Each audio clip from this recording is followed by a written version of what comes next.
Stop believing that discipline is the thing standing between you and the life you want.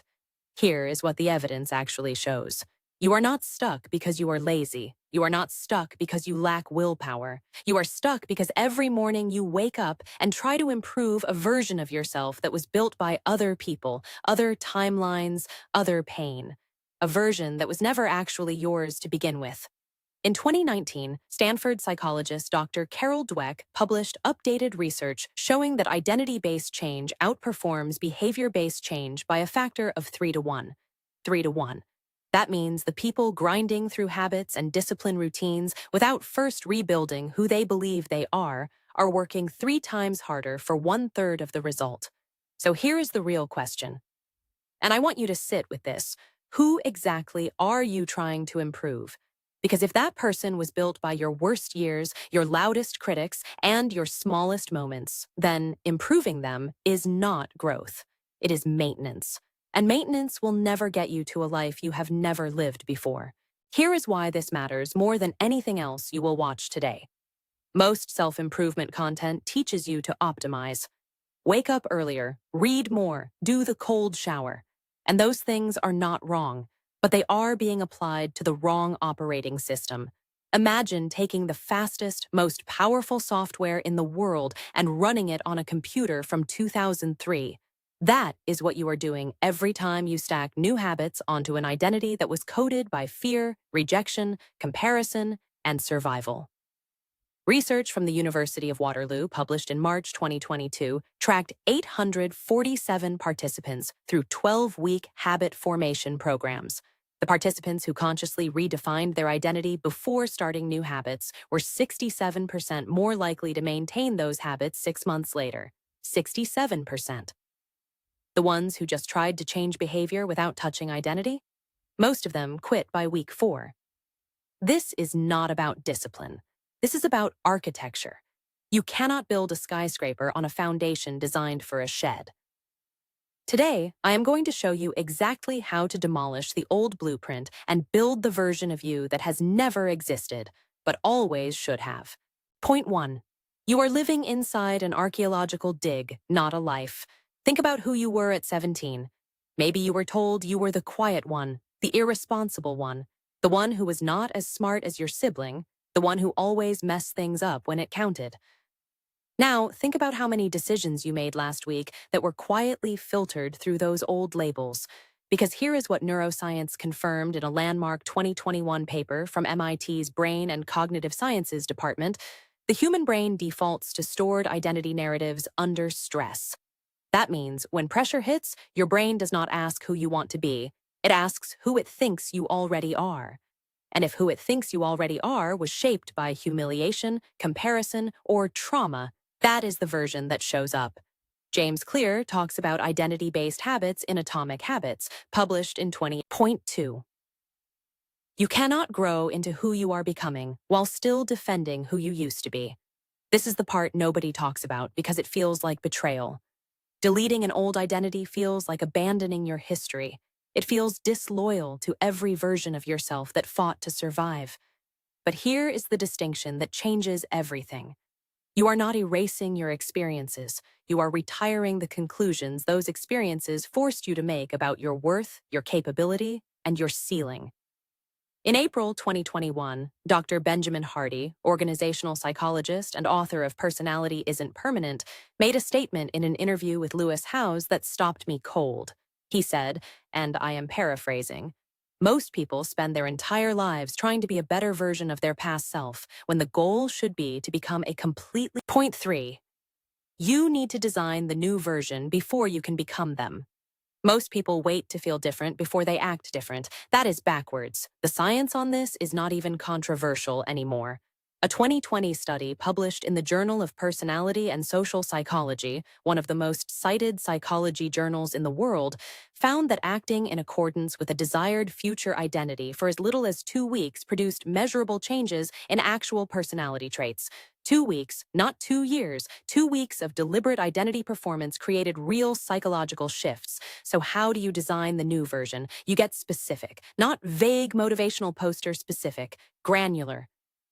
What does this version of you believe about money, about time, about their own voice in a room full of people? What do they do at 7 a.m. on a Tuesday when they do not feel like it? What do they say when someone underestimates them? I want you to think of it like building a character sheet in a game, except this game is your actual life. Name the traits, define the non-negotiables, decide the daily behaviors that this version defaults to, not because they are motivated, but because of who they have decided they are. The character sheet is not wishful thinking. It is a blueprint, and blueprints get built. Point 4. Identity is not declared. It is rehearsed. This is where most people fall off. They have the inspiration, they write the vision, they feel it for 48 hours. And then Monday morning hits, the inbox is full, the boss is difficult, the coffee is cold, and the old identity floods back in like it never left. Because inspiration without rehearsal is just entertainment. Olympic athletes do not show up on game day hoping they feel ready. They have rehearsed the performance 10,000 times in training so that under pressure, the body and mind default to the prepared version, not the panicked version. Your identity works exactly the same way. You have to rehearse being the new version of yourself daily through small, deliberate choices, through the language you use about yourself, through how you respond when things go sideways. Viktor Frankl, the Austrian psychiatrist who survived 3 Nazi concentration camps and wrote Man's Search for Meaning in 1946, argued that between stimulus and response there is a space, and in that space is your freedom to choose who you are. That space is where identity is built, not in the grand moments, in the micro moments, the tiny rehearsals, the daily reps of choosing the new version over the old one, even when it is inconvenient, even when no one is watching, even when the old version feels more comfortable. Every single rep counts. Point 5. The most underrated tool for identity design is a conversation with your future self in writing. And this is where I want to get practical with you right now, because this is the technique that separates people who intellectually understand this from people who actually transform. I have been using a practice called future self journaling for the last 14 months. The concept is simple. Every morning, before your day has a chance to decide who you are for you, you open your journal and you interview the version of yourself that already exists 3 years from now. You ask them questions. How do you handle pressure? What do you believe about yourself that you did not believe 3 years ago? What was the decision that changed everything? And you write the answers from that version's perspective, not aspirationally, as if it is already true. This is not delusion. This is what behavioral psychologists call prospective cognition, using mental simulation of future states to influence present behavior. It is the same technique used by executives, athletes, and military personnel in high-performance preparation programs. The tool I personally use and recommend for this is the Stoic Journaling app. It has built-in future self prompts, guided self-interview templates, and a daily reflection system specifically designed around identity-based journaling. I will link it below. If you are serious about designing the new version of you and not just thinking about it, this is where the work actually happens, on the page in writing every single morning. So here is the thread that connects everything you just heard. The reason discipline fails you is not because you are weak, it is because you are disciplined in service of the wrong identity. The archaeology problem means you are excavating wounds and calling it self-knowledge. The deletion protocol means you have to consciously retire the conclusions your worst years drew about you. The character sheet means specificity is not optional. Vague identities produce vague results. The daily rehearsal means transformation is not an event, it is a practice. And the written self-interview means your future self already exists in concept. You just have to have the conversation. You opened this video looking for a way out of feeling stuck. Here is the honest answer. The stuck feeling is not a signal that you need more discipline. It is a signal that you are trying to run a new life on an old identity, the version of you that never existed, the one who is confident, clear, purposeful, and free. They are not waiting to be discovered. They are waiting to be designed. And design requires a decision, not a perfect moment, not a Monday, not January 1st, a decision made right now. The only question left is whether you are going to keep optimizing the wrong version or finally start building the right one.